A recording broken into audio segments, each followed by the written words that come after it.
బాబు జగజ్జీవన్ గారి జయంతి సందర్భంగా మేము ఈ రోజు దళితులుగా పుట్టినందుకు భిక్షాటన చేస్తున్నాం. ఈ కూటమి ప్రభుత్వం ఏర్పాటైన తర్వాత ఈ 2 సంవత్సరాల కాలంలో దళితులకు ఇచ్చిన ఏ హామీలు కూడా ఇంతవరకు నెరవేర్చలేదు.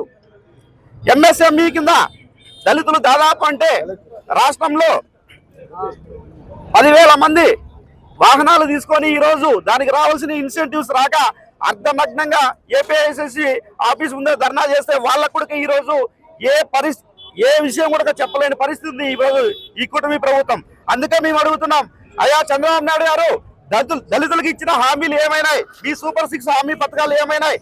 అదే జగన్మోహన్ రెడ్డి గారు ముఖ్యమంత్రి ఉన్నప్పుడు వివిధ పథకాల ద్వారా 70,000 కోట్లు ఖర్చు పెట్టిన ఘనత జగన్మోహన్ రెడ్డి గారిది. ఈ రోజు దళితులకు మీరు ఏమి ఇస్తున్నారు? ఈ 2 సంవత్సరాల కాలంలో మీ ప్రభుత్వం వస్తానంటే ఎస్సీ కార్పొరేషన్ ద్వారా 3 లక్షలు ఇస్తాం, 4 లక్షలు ఇస్తాం, 8 లక్షలు ఇస్తాం అని చెప్పి అన్ని ఆన్లైన్ లో అప్లికేషన్లన్నీ అప్లై చేసిన తర్వాత ఇప్పుడు ఆ అప్లికేషన్లు ఏమైనాయి? వాటి కథ ఏమి? అప్లై చేసుకున్న వాళ్ళ పరిస్థితి ఏమి? ఎస్సీ కార్పొరేషన్ ద్వారా మీరు ఎందుకు లోన్ ఇవ్వలేకపోతున్నారు? మీరు ఇచ్చిన హామీనే కదా ఇది అని అడుగుతున్నాం. ఈ రోజు మేము భిక్షాటను బట్టి అడగడము ఖచ్చితంగా మా దళితులందరూ కూడా ఈ రోజు రోడ్డు పాలై వాళ్ళకి రావాల్సిందే ఏ పథకం కూడా రాక చాలా మంది బాధపడుతున్నారు.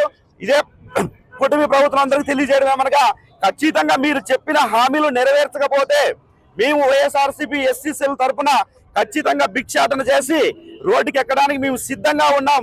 మీరు ఎన్ని కేసులు పెట్టినా కూడా ఈ ఉద్యమాన్ని అయితే తొందరలో కొనసాగిస్తామని తెలియజేస్తున్నాం.